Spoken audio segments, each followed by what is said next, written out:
बेनीपट्टी प्रखंड के चांदपुरा बसाइठ में एसके चौधरी एजुकेशनल ट्रस्ट द्वारा संचालित कृषि विज्ञान केंद्र परिसर में आयोजित अंतर्राष्ट्रीय कृषि शिक्षा एवं स्वास्थ्य महोत्सव सह मेगा एग्री एक्सपो कार्यक्रम के दूसरे दिन सेमिनार सत्र का आयोजन किया गया, जिसका उद्घाटन राज्यसभा सांसद सह जदयू के राष्ट्रीय कार्यकारी अध्यक्ष संजय झा, बिहार सरकार के मंत्री हरि सहनी और पूर्व केंद्रीय मंत्री हुकुमदेव नारायण यादव सहित अन्य उपस्थित अतिथियों ने दीप प्रज्वलित कर किया।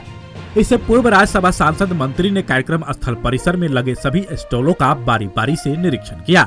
मौके पर संस्था के अध्यक्ष डॉक्टर संत कुमार चौधरी ने आगत सभी अतिथियों को मिथिला के रीति रिवाज अनुसार पाग दोपटा से सम्मानित किया। इस अवसर पर राज्यसभा सांसद श्री झा ने कहा कि मिथिला शिक्षा के लिए जाना जाता है। दूर दराज से लोग शिक्षा अर्जन करने के लिए मिथिला में आते हैं। एक बार फिर से इसके पुराने गौरव को लौटाने का प्रयास सरकार के द्वारा किया जा रहा है। शिक्षा और स्वास्थ्य के क्षेत्र में बेहतर काम हो रहा है। डबल इंजन यहाँ पूरा सपोर्ट कर रहा है कि आगे आप बढ़िए और आगे भी करेगा।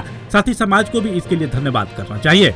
उन्होंने कहा कि काम करने का जुनून होना चाहिए। बड़ी संख्या में आबादी बढ़ रही है जो पूरी तरह से कृषि पर आश्रित है, जिसकी वजह से कृषि के साथ साथ स्वास्थ्य के क्षेत्र में भी समस्याएं बढ़ रही है। कृषि, शिक्षा और स्वास्थ्य इन तीनों क्षेत्रों में काम करने का जो जुनून होना चाहिए वह इस संस्था के संस्थापक डॉक्टर संत कुमार चौधरी में है, जिनके द्वारा देश के 7 राज्यों में 51 विभिन्न शिक्षण संस्थान संचालित है, जो अपने आप में बड़ी उपलब्धि है।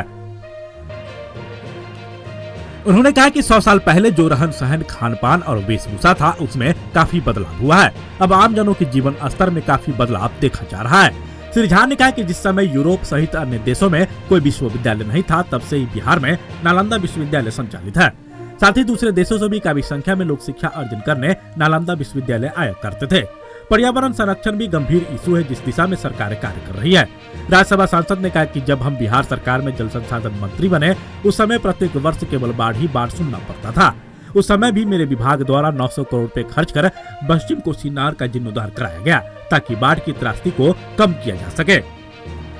कार्यक्रम में सूबे के मंत्री हरि सहनी, सूरीनाम के राजदूत अरुण हार्डिंग, रसिया के ट्रेड कमिश्नर एवग्रेनी Kriva, doctor Balram Singh, Amit Yadav, Rishi Nanda Sharma, IAS Durganand Jha, doctor Sandeep Tiwari, Jaishankar Jha और मित्रनाथ झा ने भी संबोधित किया। जब बजट पेश कर रही थी, अब आप पूछिए कितने बड़े स्केल पर आज मधुबनी पेंटिंग का तो सब जानते ही है, लेकिन पार्लियामेंट के फ्लोर पर बजट पढ़ते हुए अगर वित्त मंत्री यहाँ की सारी मधुबनी की है, where you are now this famous Madhubani painting, अब आपको बढ़िया राइट में दिखाई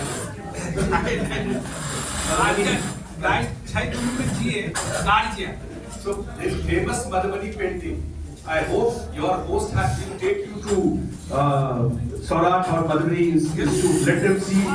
Yeah, you see how ladies, mostly ladies, are involved in that painting, which you saw in all these which he has given. So see more that वो पहन करके budget पेश और उन्होंने पहली बार, हमारे सारे मीडिया के भी साथी बैठे हुए हैं, पहली बार पार्लियामेंट के फ्लोर पे बजट में मिथिलांचल शब्द यूज होता है। तो सरकार है जो मोदी जी NDA की सरकार, पश्चिमी कोसी लहर, आप सब विद्वान लोग बैठे हैं, 1972 से चल रहा है। हिसाब जोड़ लीजिए कितने लोग तो पैदा नहीं हुए होंगे जब से प्रोजेक्ट चल रहा है। हम लोग भी पैदा ही हुए थे, आज तक वो प्रोजेक्ट कंप्लीट नहीं हुआ। आफ्टर 54-53 years सी अनाउंस्ड पश्चिमी कोसी नहर करेगी। यस्टरडे आई मेट अब अगर पार्लियामेंट के फ्लोर पर वित्त मंत्री ने अनाउंस कर दिया तो काम तो हो ही जाएगा अगले 3 साल में, और वो पूरा प्रोजेक्ट लगभग 5000 करोड़ से ज्यादा का है।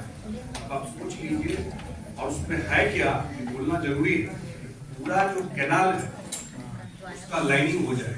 जैसे आप देखते हैं भाखड़ा में कैनाल पर रोड बन जाए और फील्ड तक, मेन कैनाल पे भी लाइनिंग और जो फील्ड तक कैनाल आता है उसका भी लाइनिंग, ये पूरा काम हो जाएगा तो फ्लड मिटिगेशन भी होगा, उसका प्रभाव भी कम होगा, और सालों भर लोगों को सिंचाई का पानी अनप्रेसिडेंटेड काम, ये पूरा लाइफस्टाइल लोगों का, आमदनी लोगों का, यहाँ जो माइग्रेशन, कैसे माइग्रेशन हो गए? If we see the migration from this area only when to hold people, when to offer them opportunity, वो तो रास्ता यही है। ये काम हुआ। और दूसरा मखाना, सुपर फूड। मखाना 25% होता है इसी एरिया में। मखाना, I hope he will give you makhana, packet of makhana to everyone. So makhana, we grow makhana here in Mithila area. Now we will have a makhana board, but it was growing here, but packaging, marketing done somewhere else, not in this area. So now having the finance minister of the country announced that we will have a makhana board in Mithila area. Place to be decided. It's a news for all of you.